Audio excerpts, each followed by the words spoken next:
Selamat sejahtera. Saya Jazita dari Insoto. Kalau you orang nak masuk booking ingatlah masuk company account. Jangan masuk personal punya account. Itu saya tak tahu siapa. Blocker ke?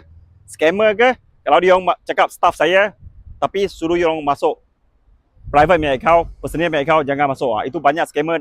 Dia ambil kita punya gambar, ambil kita punya video, cakap itu kita yang company saya punya. Dia staff saya suruh, tapi duit dia suruh you masuk personal account. Itu jangan, itu bahaya.